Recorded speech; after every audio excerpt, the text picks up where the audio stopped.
All right, and we are recording. Okay, so basically, All right. what we're gonna do is I'm gonna go over a series of like the civil rights era. Do you know what that is? No, You never heard of the civil rights era?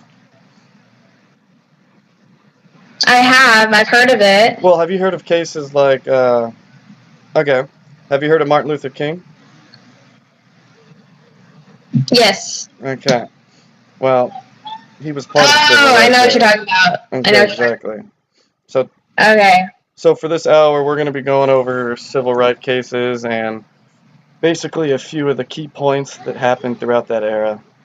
Basically, it was, Okay. like the mid 1950s till Um. pretty much like 1970, although 1964 is when it officially became a thing. But we're going to go ahead and cover that time period, okay? And you are Okay. in 10th grade, right? Dolly? Yes, about to be 11th grade. About to be 11th, that's right.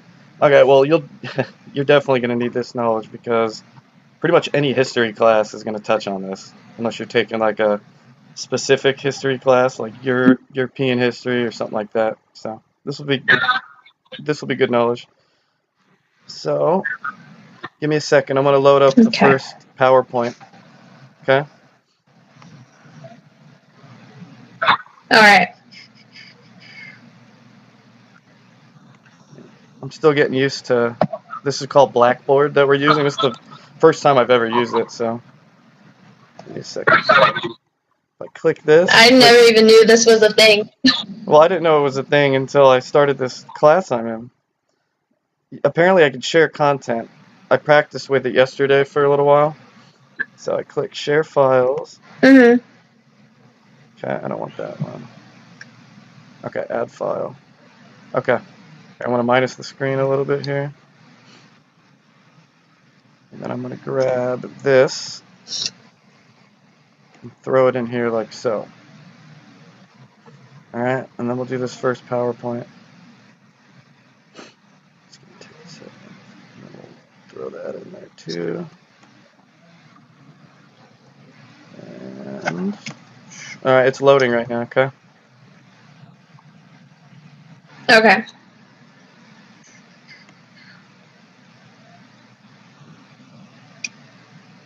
Interesting. Okay.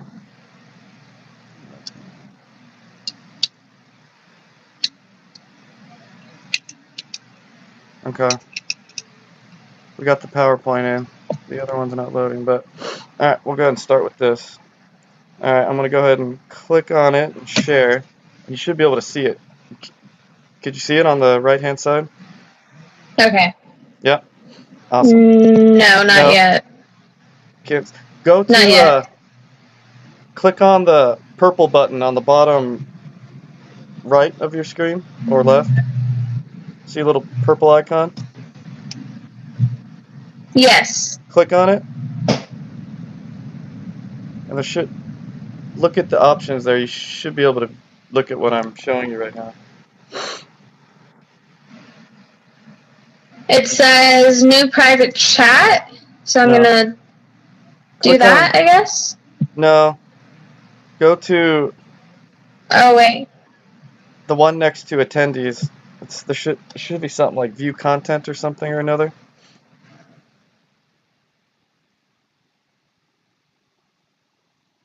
Okay, I see. And then There's only like 4 options. so I go to attendees. No. It's the one next to it. What do I press on? Doesn't it say it's something about content? Oh, it's the one next to it.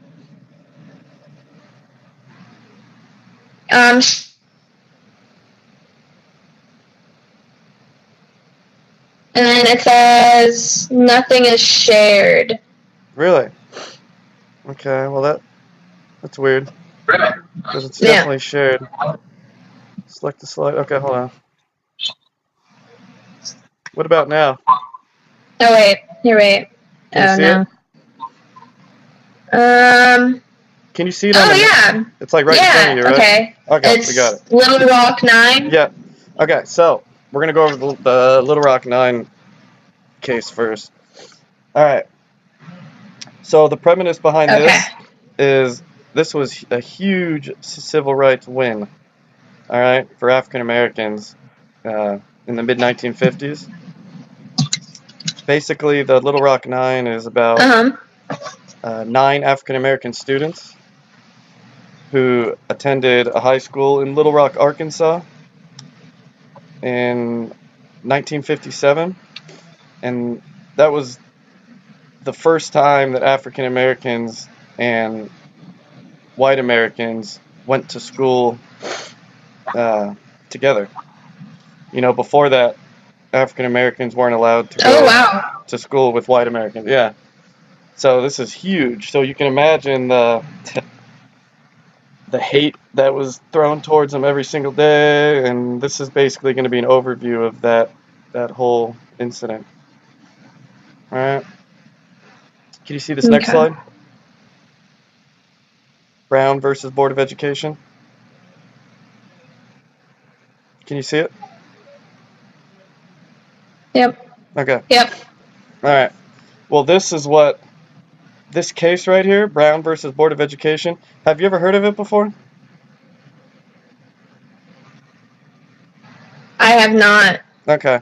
Well, I'm sure it's been thrown around in some of your history classes, but it's a very important case.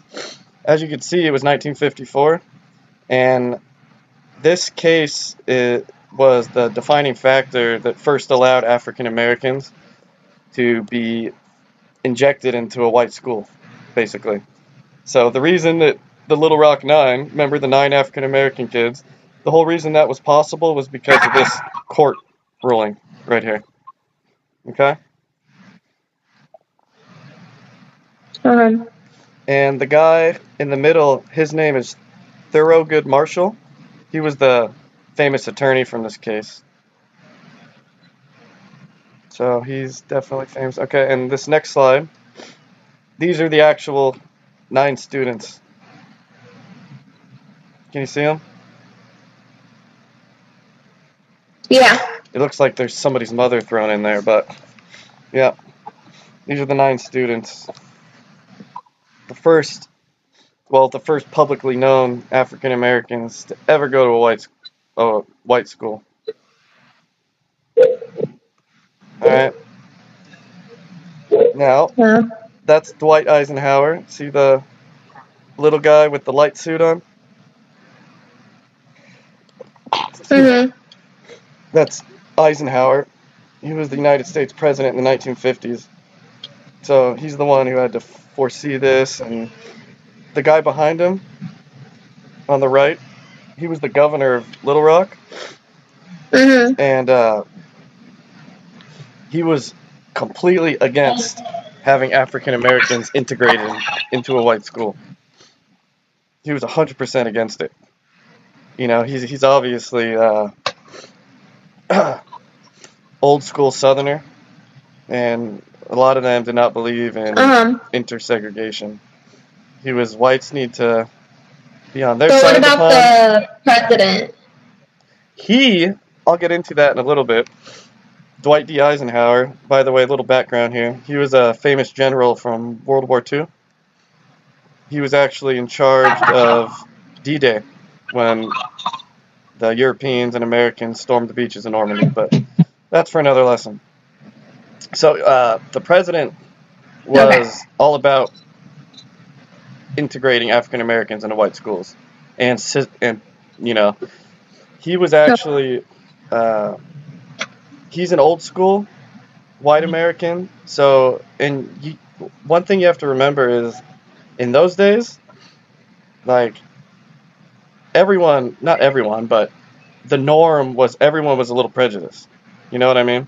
It's You have to put yourself in the mind of one of these people. Even though Dwight was a good guy and he wanted the schools to be mixed, you know, he was still a little prejudiced himself. You know what I mean? because it was such a new concept at the time, you know? Mm-hmm. It was like a culture shock that I've never experienced. But I'll get more into what happened here. So, a little tidbit, I don't know if it shows it on the slides here,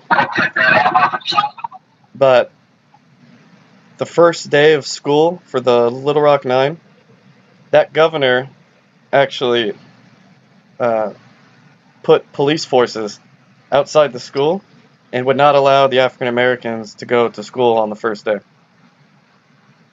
Like, he actually used guns and tasers and riot bags. Yeah. He said if anyone steps foot on this campus, you're going to jail or worse, I think were the exact words he used. So, this guy, Dwight Eisenhower, what he did is he said, okay, Governor Faubus, you're going to use police force to keep African Americans from going to the school. I'm going to go ahead and call the National Guard, which is basically the army. Oh. Yeah, so the National Guard came to the high school. And mind you, there were also thousands of people protesting this, too, outside. So you got people spitting, throwing rocks. It was chaos. So the National Guard came.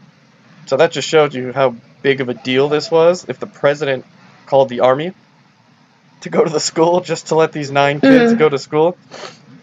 And another thing you have to understand is it wasn't just about 9 kids. It was about the principle behind it. You know what I mean? Like, yeah. If these 9 kids could do it, then maybe the rest of America could do it.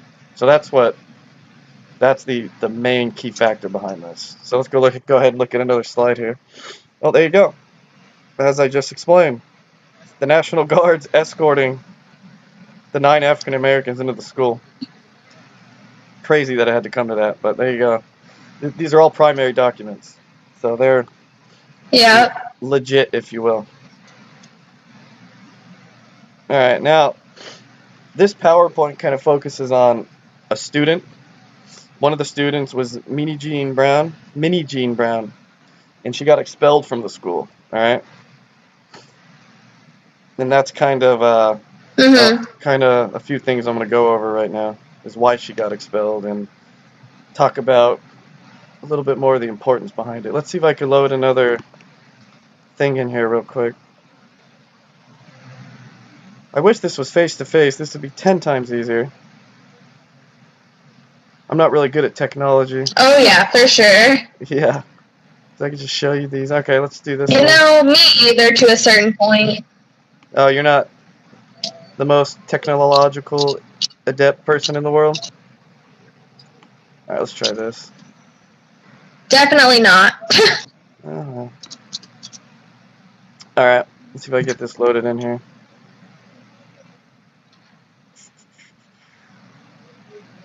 Alright.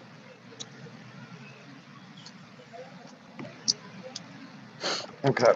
Alright, I'm going to try to throw this one in here real quick. See if it loads. The other one didn't load. This is the wrong file. Oh, awesome.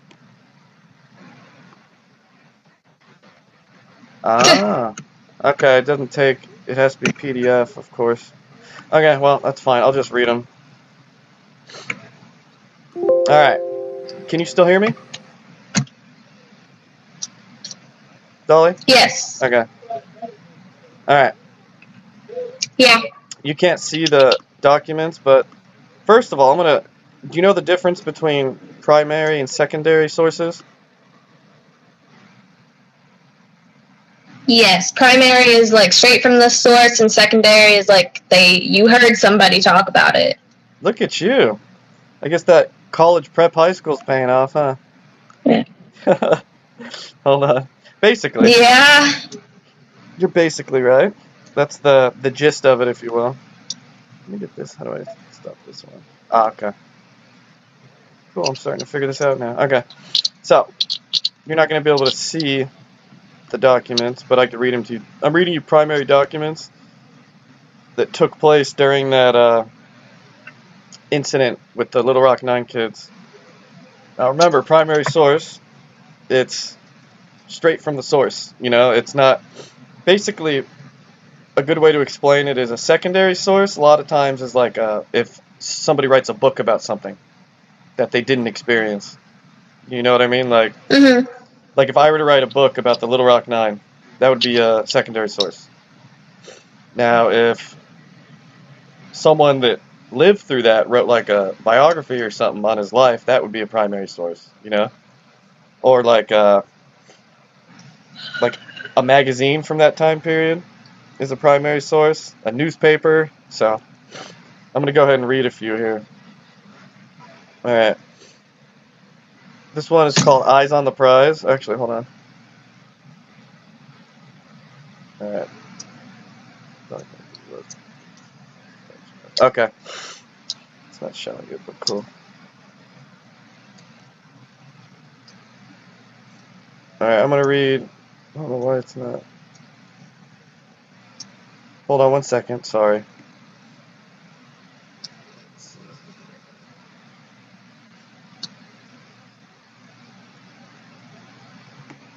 One second. For some reason it's not doing what I want it to. Alright. Okay. Can you still hear me? What time is it over there, by the way? Yep. It's 8:12 p.m. Oh, wow. Alright, we'll try to get this knocked out by 9. But there's some good stuff in here. Alright, these are some primary documents here. Okay.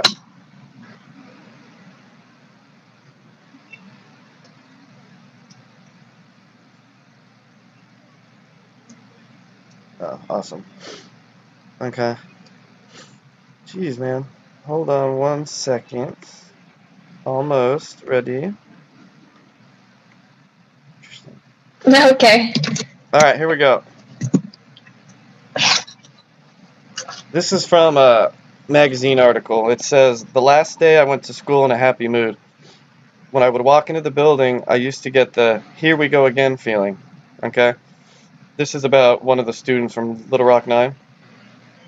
At my locker, there was a blonde Frankie Gregg. She would follow me up to the 3rd floor every morning saying, "Explicit, explicit, explicit." I'm sure you could fill in the blanks on what was being said to her. This morning, I didn't think about anything when she and some other kids did the same thing. But this time, she even stepped on my heels and ran right into me. Then she said if I did that again, she'd beat me up. I didn't answer her even then. When I went into my homeroom, she kept yelling from the door. Finally, I turned to the girl and said, "Don't say anything more to me, you white trash." Okay, well, you can guesstimate this is not going to end well, right, Dolly? What is it? Then I walked to my seat. Frankie got so mad she started screaming at me. She threw her pocketbook and hit me in the back of the head. Now, mind you, Dolly, this stuff was completely, unfortunately, normal back then. Like, if somebody did that nowadays, yeah, it'd be the last time they did that. Back then, it was, it was the way of life, and it's sad, but I'm going to go ahead and finish. My first impulse was to beat her with it, but I just picked it up and threw it down again and walked to the office. Frankie and the guard came into the office, too. Frankie said, "Minnie Jean called me white trash." I said, "Frankie has been calling me explicit for a week and threw her pocketbook at me after I called her white trash." Frankie refused to apologize. Now remember, this is Minnie Jean's words. Remember from the PowerPoint slide? She was one of the students from the Little Rock 9. So I said I would if she would. I guess I was supposed to apologize whether she did or not. When I went back to class, everybody was saying, "Did you hear that Minnie Jean called Frankie white trash? We'll have to do something about her." In Glee Club, I had to sit in a row by myself. This time, all the bad ones got behind me and said things. I told the teacher I wanted to go home. I couldn't take it anymore. I tried to phone my mother, but 3 boys wouldn't let me in the phone booth. I telephoned from the office, but my mother wasn't home. At lunch, a boy threw hot soup on me. They gave him 15 raws, too. I believe those are lashes or spankings. They used to do that back then. They still do that in the South, actually. When I finally went home, I cried for hours. That night, the radio said I had been suspended. Whoa. At 11:30, Mother called the superintendent. She was pretty angry. She said I'd be in school the next day. In the morning, Mr. Matthews phoned to say officially that I was suspended. Several days later, the school board expelled me for the rest of the term. I have not been back to Central High since. All right, this is June 24th, 1958. Millie Jean Wow. Brown, one of the Little Rock Nine participants. All right, so what do you gather from that? Primary source, mind you. These are exact words. What do you feel about that?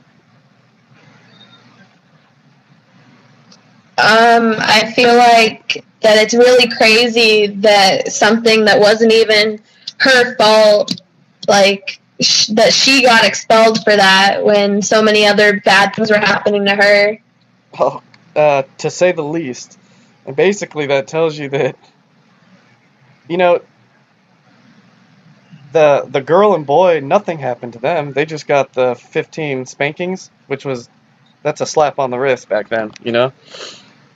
So, do you think Yeah. do you think it's fair that the Caucasian kids didn't get suspended or expelled, even though someone threw hot soup on a child? I mean, that's prison sentence right there, you know?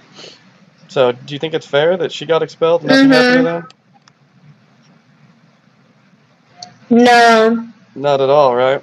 I So, don't think it's fair at all. yeah, and that's what happened. And actually, she never went back to the school after that. Because remember, the suspension led into her being expelled. So she wasn't just suspended, she was expelled. Yeah. Yep, and they didn't show it in the PowerPoint, but I actually know a little bit about this. A big reason she was expelled, one, the term white trash. Okay?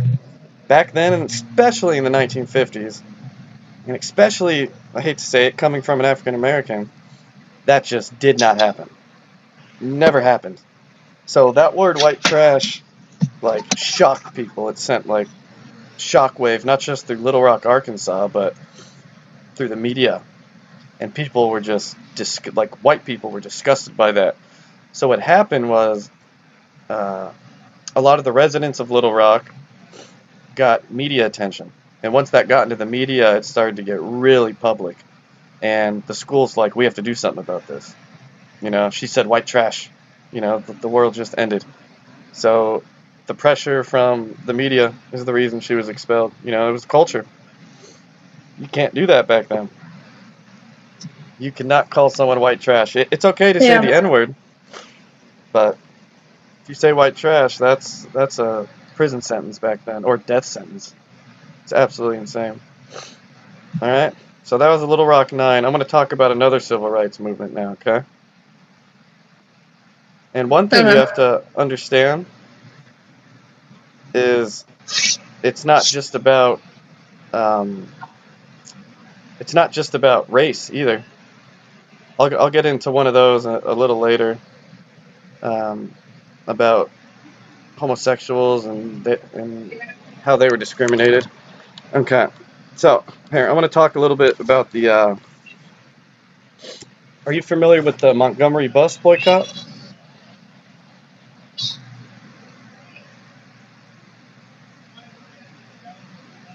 Did you hear me? What did you say? Are you? You're tired, huh? Are you familiar with Rosa Parks? Yes. Okay. Well, around the same exact time, give or take a year or two, there was a lady named Rosa Parks, and do you know the quick version of the story? Like what she did? Yeah, she was like sitting on a bus and she wanted her seat, but like they forced her to move, but she said no and sat there. Okay. Yeah, pretty much. So, what do you think she was trying to What do you think her motive was? Like, why did she do it? She was trying to prove a point and trying to say that, like, not only you guys could just sit here and do this, like, we have rights too. Correct. Correct. So she felt like something had to be done, right? Somebody had to do something. Because up until that point, now this happened, mind you, around, I believe it was like 1955. So this is around the same time as the Little Rock incident. And before that, I mean, God help us, like, things were not progressing at all. Not even in the slightest. Are you familiar? Okay, here, I want to give you a quick rundown, just so you kind of see the big picture here.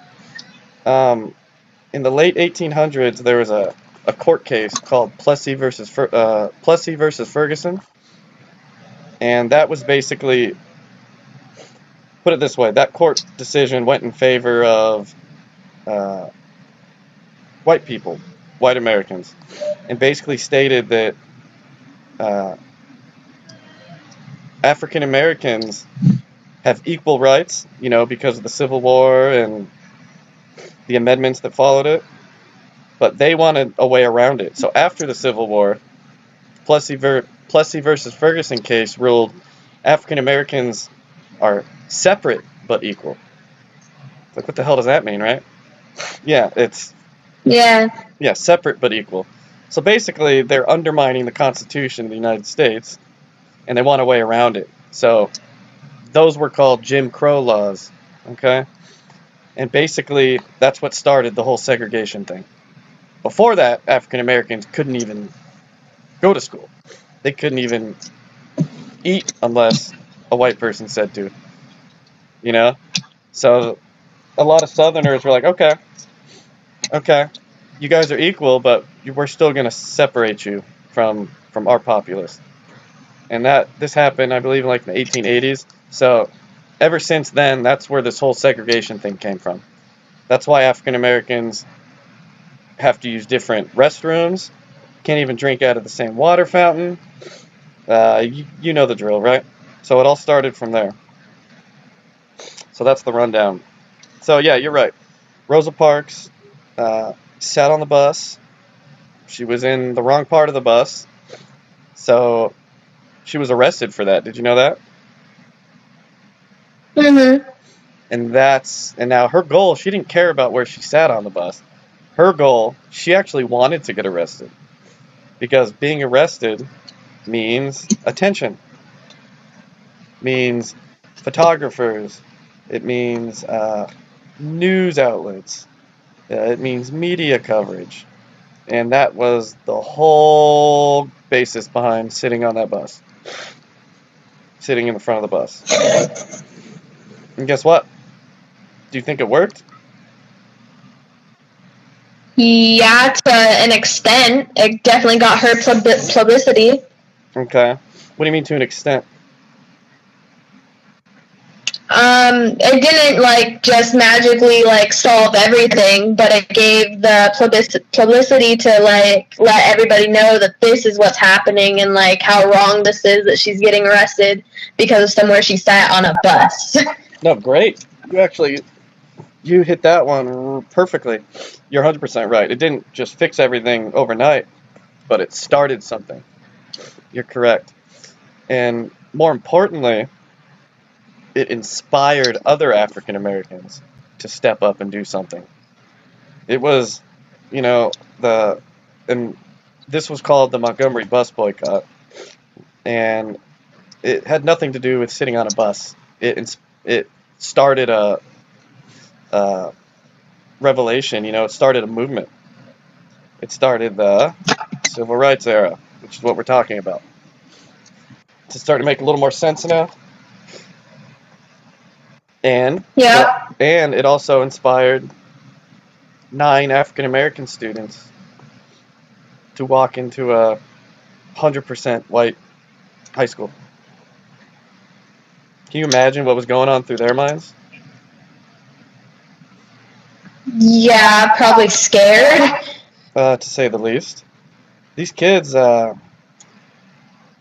just like Rosa Parks, just like Martin Luther King, I mean, they went to school and, gosh, people were throwing rocks at them, spitting on them, and this was normal. And guess what happened to the kids that did that? Nothing. Not a darn thing.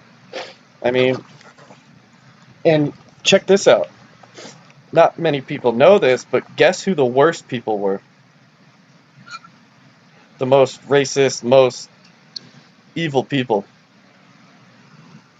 Do you have any ideas?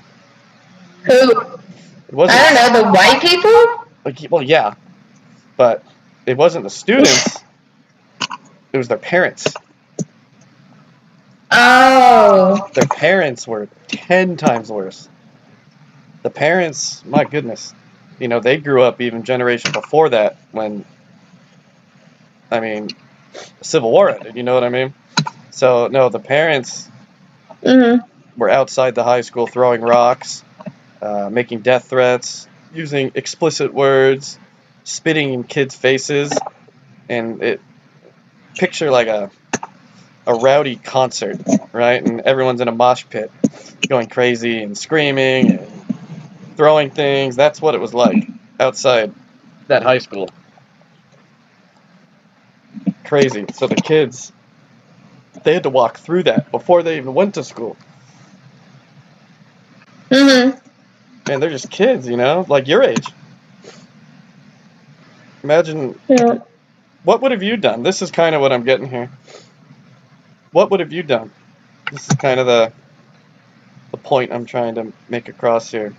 If put yourself in those kids' shoes, right? What would have you done? I would have been terrified and I would definitely not have respect for people who treated me that way. Okay, good point. But I mean, what would have you have done? Would have you went to the school, or would have you just went to a lesser brick and mortar African American school and just said, the heck with it, I don't want to deal with it? I mean, if there's better education there, then I'd want the better education. But it'd still be such a scary experience and so much. It caused a lot of trouble just to be there. Tenfold, it sure did. And unfortunately, this is one of those questions where you don't know what you would have did. It's easy for a lot of people to sit back now and say, "Oh, I would have went. It was for a movement." You know what I mean? But really, when you see all the violence and death threats and spitting and whatnot, I don't know. Something to think about. One important thing about history is, you always need to try to put yourself in other people's shoes. You know what I mean? You have to have a very open mind, if you will. You can't just base everything off your opinions and being subjective. You have to think like what were they thinking back then? These are humans we're talking about, you know what I mean? They lived in the past and had to go through things like this. So whenever you relate to history, always think about what was going on in their mind. Try to put yourself in those shoes. Okay, now next I'm going to do another quick PowerPoint on the Stonewall riots. We're kind of taking a right turn from ethnicity racism, and we're going to go to a different kind of prejudice here. It's called the Stonewall riots. Let's see if I can find the PowerPoint. There it is. Let's see if it lets me put it in here. That'd be swell. All right. Yeah. Should. I have bad allergies out here in Japan. Give me 1 second. It's loading. Excuse me.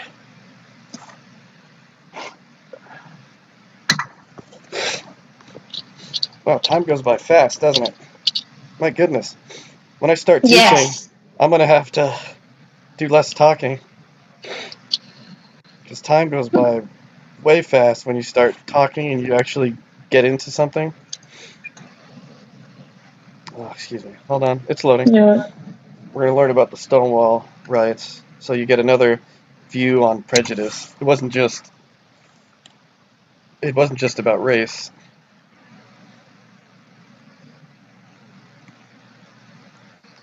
Oh, that's not what I wanted. Still loading. Almost. All right. So you said tomorrow you're going to Auntie's house, right? Yeah, me and Briley are going. Briley's staying the night tonight, and then Rose is gonna come pick us up in the morning. Oh, she's staying the night tonight? So is she there right now? Yeah. Oh, goodness. Okay. Yeah, she is. Wow. All right. We got the PowerPoint. Let's check it out.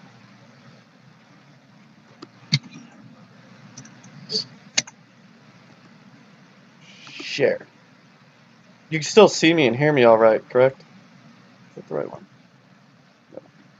Correct. All right, cool.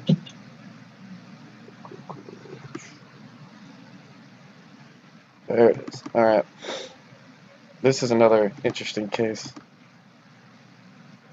All right. Let's load it up. See, now I'm getting better at this. All right. Can you see it? Yeah, you are. Can you see it? Yep. Stonewall riots. Mhm. So, have you ever heard of this before? Are you familiar? I actually have not. All right. Not a lot of people have. Took place in 1969. So, it was towards the end of the civil rights era. But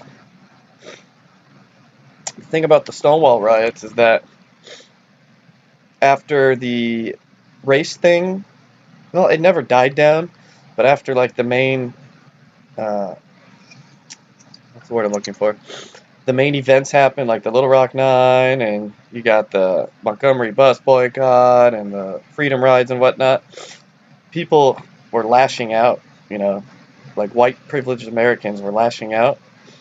And so, you know what? They're like, we're going to attack the homosexuals. And that's the Stonewall riots. All right? So, you can see this picture, right? Yeah.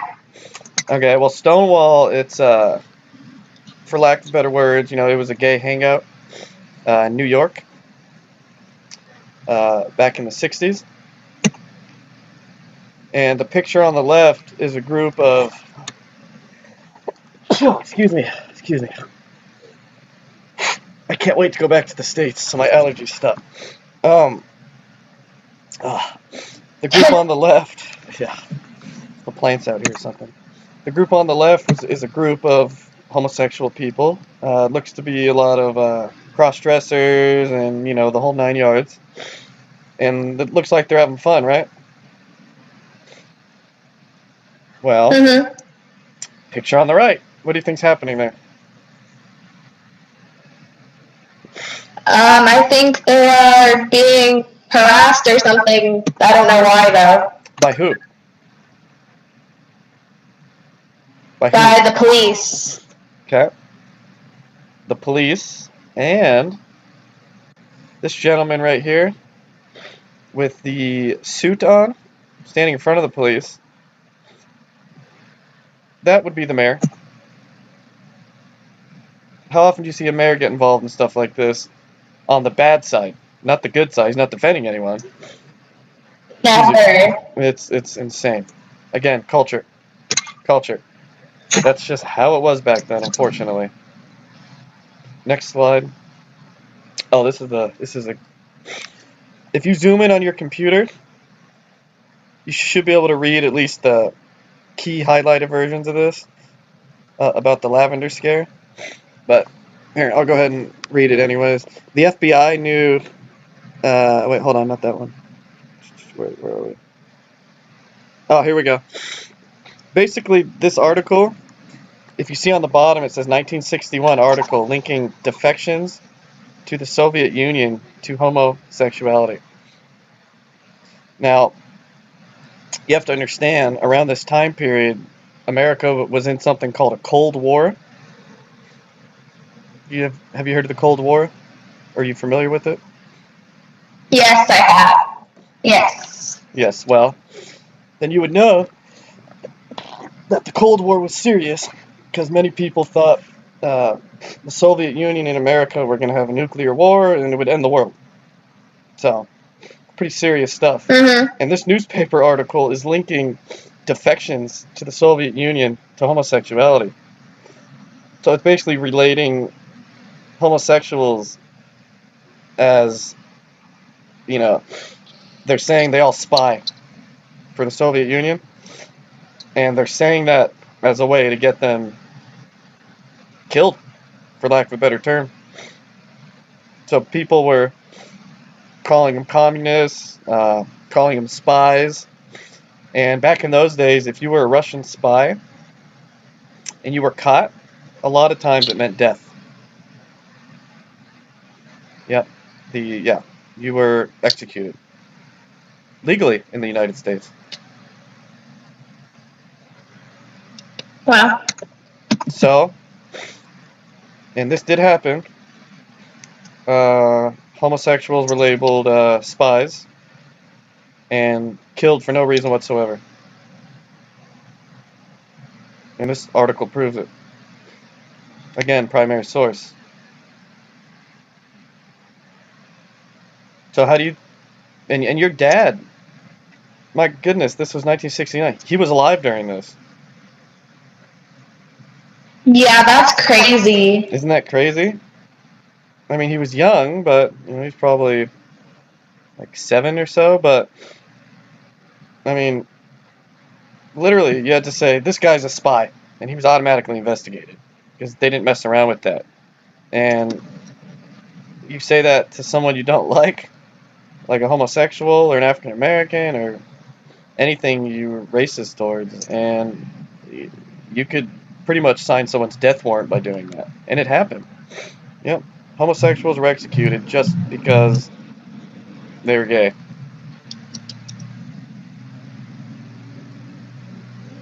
Makes you think a little bit how life's changed in 2018 versus 1969. Yeah, big difference. Yeah. Here, I'm gonna go back to this slide real fast. The police, basically, they're the what's the word? The the homosexuals, if you will, they're being forced out of a club in New York by Stonewall just for being gay. They're not allowed. Basically, they're not allowed to party with straight people. You can't. You can't look at them. Wow. You can't talk to them. You can't breathe the same air as them. And that's the way they viewed it. So these guys wanted to just go have fun in New York, but nope, can't do it. And they started rioting. Hence the Stonewall riots. And it might seem like a minor thing to be talking about in a history class, but again, it goes back to the Montgomery bus boycott. It's not about the event, it's about what it started. Started another revelation, if you will. Alright? More primary sources. Protesting. This one's about they wouldn't let him in the draft.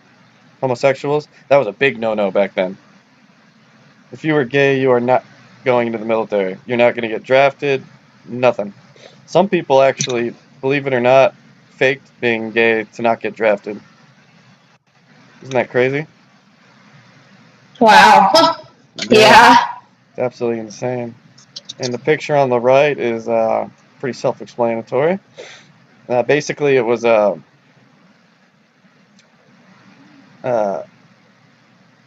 life of a lesbian, and it was the Stonewall riots inspired this book to get published, and it basically the whole goal behind it was to humanize them. Do you know what humanize means? Yeah. What does it mean? It means like humanize them as like they're not that different at all. Like they're still people. Perfect. You are 100% correct. Good job. Yeah. Um, Prior to books like that, they were viewed as animals, you know. So they had to be humanized. We're people too. Uh, we should have the same rights as every man, woman, child, and the whole goal was to humanize them. Good job. Yep. Exactly. Oh, there you go. Gays Unite, Gay Liberation March, 1970. That was like 6 months after the Stonewall riots. Transsexuals Unite, you name it. Interesting here. You've heard of the Gay Pride Parade and, uh, all the events they do, marathons and whatnot, right? Yeah. Yeah.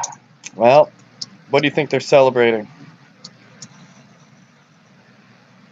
They're celebrating that they're like legalized to get married and just being themselves and having a good old time. Having a good old time. Okay. They're just they're just, they're just out there to party and have a good time, huh? Awesome. You're And to get their point across.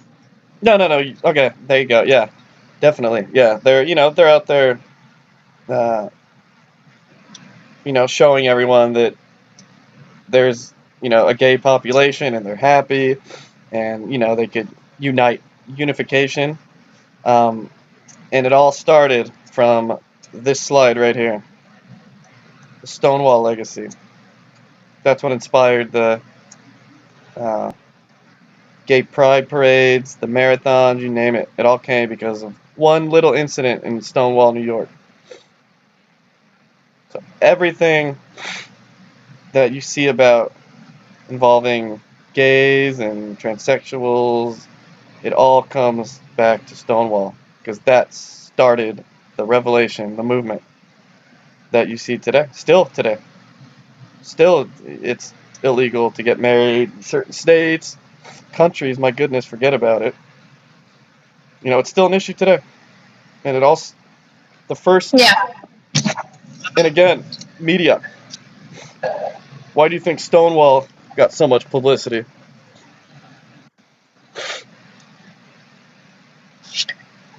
Because it's like a large group and that was getting mistreated for something that shouldn't be such a big deal. Oh yeah, no, instantly, and the media. Same thing with the Rosa Parks incident. You know, the media took this one by storm, and now it's the catalyst for every gay movement that's happened since then. It all has roots in Stonewall's legacy. This started everything. Before this, there were very little unification of the gays. Everyone hid it. That's another thing. This, it's funny. I'm answering all the questions on this slide, but I want to go back to this picture. This, inspired people, just like the Rosa Parks, just like the Little Rock Nine. It inspired people to come out of the closet. Number one. Before this, 99.9% of everyone was in the closet. This inspired people to come out of from hiding, unite, gay pride parades, etc. All comes from this.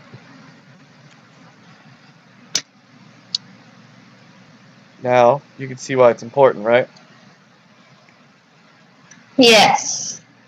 All right, I'm gonna do one more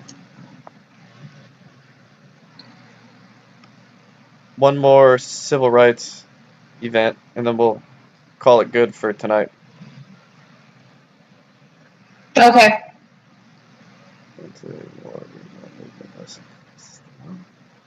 Let me check real quick. Sorry. So, are you excited for tomorrow? But yeah, probably. Yeah. It's gonna be fun. Gonna get out of town for a couple days and have fun. You want to get out of the house, or you want to get out of Antioch, huh? Oh yeah, for sure. It's Mhm. too hot here. Oh, you're telling me out in Okinawa? My goodness. Anyways, all right. Here, I want to talk a little bit about the anti-Vietnam movement, war movement, just to put a few more things into perspective. And again, this happened during the civil rights era. So, what do you know about Vietnam? I know that we sent a lot of people over there. And wasn't Vietnam have to do with the Cold War or something? Oh yeah, big time. Communism. Yeah, so like we sent a bunch of troops over there and a lot of people died and then we fought in the jungle against all of them and stuff like that. Them, the Viet Cong, North Vietnamese. Yeah. Okay, so you're familiar with the basics. Got it. Well, this all the movements I talked to you about, the Stonewall riot, the Montgomery bus boycott, Little Rock Nine, they all inspired an era. Okay, not just the civil rights era, but the hippie era. I'm sure you know what a hippie is, right? Yes. Yeah, I think your Auntie Rose is a hippie, or an ex-hippie. Oh yeah, probably, for Yeah, sure. for sure, yeah. So basically, this inspired people to protest. You know, a lot of people thought, the African Americans are protesting their thing, the homosexuals are protesting their thing. So we're gonna have a hippie culture. We're gonna smoke pot. We're gonna not listen to authority. We're gonna we're gonna live our life. And that's what the hippie era came from. All these movements, all these civil rights movements. It bred a new generation of kids. And let me tell you, the kids rebelled hardcore in the 1960s, hence the anti-Vietnam War movement. And most of these people protesting, do you know how old they were? How old? They're all kids, teenagers, young adults. Yep. College students, if you will, high school students. It all, it all was pretty much 99.9% young people doing this. Like I said, it was that new generation. And let me tell you, the older generation did not like it whatsoever. So basically, uh, Vietnam got up to 500,000 Americans deployed there in 1967. That's a lot. Let's put it that way. That's like World Yeah. War status almost, just for a small country, and people had a problem with it. The Tet Offensive in 1968, it was a surprise attack against the Americans, and Americans took a lot of losses there. And the media got a hold of it, and basically the war was televised. War was televised for the first time in history. That's why the Vietnam War, that's a huge reason why it was so famous. It was televised, literally televised. Wow, I did not know that. Yes, it was literally televised. So people at home, I don't even need this timeline. I know a lot about it. Let me look at you here. So, one second. Let me stop sharing this. Could you see me? Okay. Yep. So, this war was televised, okay?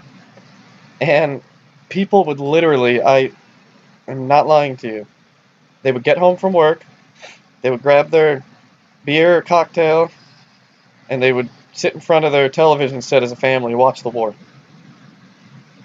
You know, nowadays we watch our Netflix and Gilmore Girls or whatever's popular nowadays.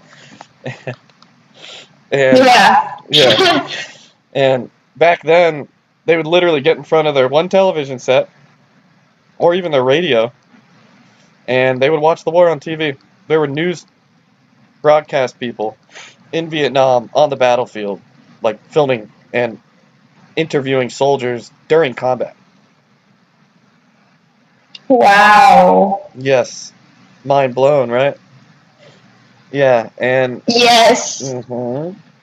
and that's a huge reason why they call it the hippie era, because people saw Americans being slaughtered on TV, and it inspired a movement and a rebellion. And you know, the term "stick it to the man." Have you ever heard of that? Yes. You know, stick it to the government. You know, stick it to the boss. And that's what they did. That's what they did. The Montgomery bus boycott, the Vietnam War being televised, Stonewall riots, everything created this culture of kids, the hippies. You know, I'm sure you see it on TV in the 1960s with the hippies uh, smoking pot, and they have their signs protesting the war, and they're wearing tie-dye shirts and whatnot, right? Mm-hmm. Yeah, it all comes from everything we talked about today. Everything we talked about today is what started that movement. It's what started the civil rights era. It's what started the counterculture. You know, people didn't want to conform to society, if that makes sense. They didn't want to be like their parents. They didn't want to be racist anymore. They didn't want to work 14 hours a day and come home and, you know, have their drink and go to bed and do the same thing. You know, they wanted to live life. They wanted to change the world. And those people, I guess you could classify them as hippies. And that's the civil rights era in a nutshell, basically. Wow. All right. We are not stopping this recording until you ask me some questions. Okay. Anything. Let's see. Um. Let's see. With the whole Vietnam War or whatever, like, did anybody ever like say anything about it? Like that this was wrong? Like being like filming these people and like seeing them die? Like did that not process through people's minds that that was like real and like You mean, that just blows my mind. isn't it insane? Honestly, this was the first time it's ever happened. People were in shock, like complete shock, watching it on TV. Yes, people said something. Everyone was against the war. It was a huge, huge, huge deal. So you are right. Yes, things were said every second of every day. President Lyndon Johnson was the president at the time. He was under constant heat because of that war. That war ruled America for the 60s and 70s. Yes, people said something, and a matter of fact, it got so big that Lyndon Johnson quit. Our president quit. Really? He quit? Yeah, he quit. Yep. He basically quit his job. He said Oh my he gosh. was not going to run for another election. Yeah. So yes, people said stuff, and it got so big that he pretty much quit his job. To answer your question, yes. It was absolutely insane. Not to mention, another reason, you always hear that the Americans lost the war, right? Right? Mm-hmm. Well, let me tell you something here. technically, that's correct. We did lose the war because we didn't stop communism. But if you want to talk about like body counts, here's another fact. Guess, okay, here. Throughout the whole Vietnam War, which lasted 9 years, that's a long time, mind you, 54,000 Americans died. Guess how many Vietnamese died? 90,000. Try about 2 million. Oh my gosh, what? Yep. It just shows you. So if you want to talk about body count, we won the war hands down. The reason we lost technically is because this is another lesson. I could spend hours talking about this. See, now you got me going on rants. Yeah. The moral of the story here is, it was crazy times. Crazy times, crazy movements. People did crazy things, and it inspired a culture that the world's never seen before. You know, the counterculture, the hippies, the reformists, and you name it. All right, a couple more questions. Okay. Let's see. I just had a question. What was it?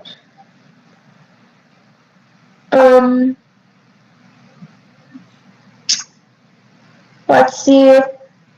So, were the people, like the Vietnamese people, were they for communism, or was it just like their leader? Like, was it him mostly, or was it like the people, like they wanted communism too? See, now we're going on a different topic here, but good question. I'll go ahead and answer it. Well, America was helping. See, we went from civil rights to Vietnam War. Okay, America was helping South Vietnam. Okay, Vietnam was broken into North and South Vietnam. America was helping out South Vietnam. North Vietnam were the communists, right? Led by a man named Ho Chi Minh. That was their leader. He was the hardcore commie. All right. His people really didn't have a choice. And people in Vietnam in those days, it was a third world country. People didn't know the difference between communism and democracy. They just wanted food to survive. You know what I mean? Mm-hmm. So the people themselves weren't, I don't know, maybe some of them knew a little bit about how government works, but a lot of them might have claimed to be communists because they were sworn to get food, and that's all they cared about, was living from day to day. So the real communist was the leader of North Vietnam. All right, and South Vietnam was our ally, and they didn't want to conform to communism. And America wanted to stop communism from spreading across the world. So they thought that if Vietnam fell to communism, maybe Laos would fall to communism next, or Thailand would be next, and then it was called the domino theory. If one country falls to communism, it's going to keep falling like dominoes across the whole world, and then before you know it, Canada's communist. So we joined the war to stop it in its tracks. And as far as people being for communism, most Vietnamese people just wanted to eat and live. You can look up some pictures after this. They're really skinny and small people. They just wanted to live. So Ho Chi Minh, to answer your question, he was the communist of North Vietnam. He was the main perpetrator in that context. A lot of the people had no idea what was going on. They just wanted to eat. All right, one more question, and then we'll cut it.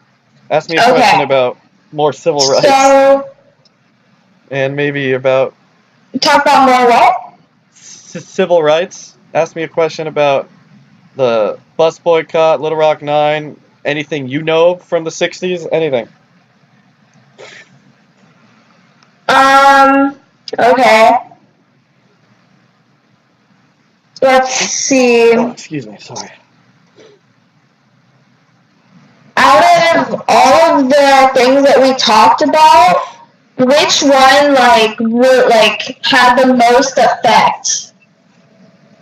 Because everything built up, but what would you say was the one that like really got it spinning, like for Good question. equality? No, good question. Honestly, it was a series of events.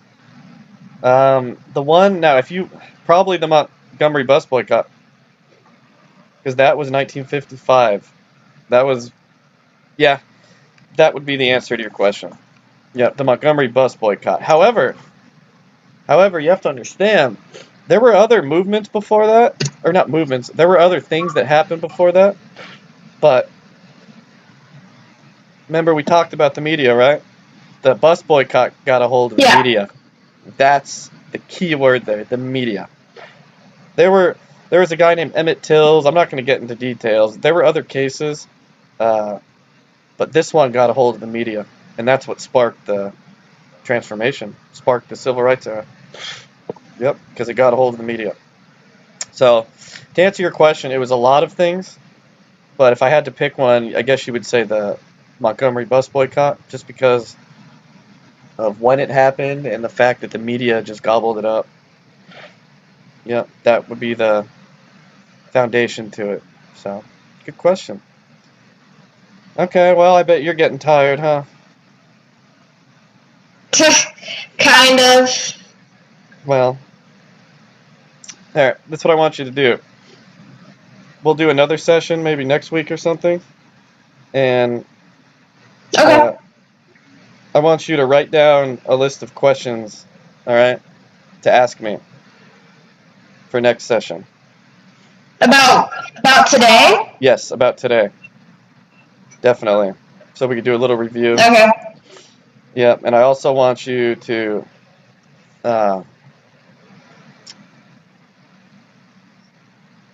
make it. I want at least. I want at least 5 questions.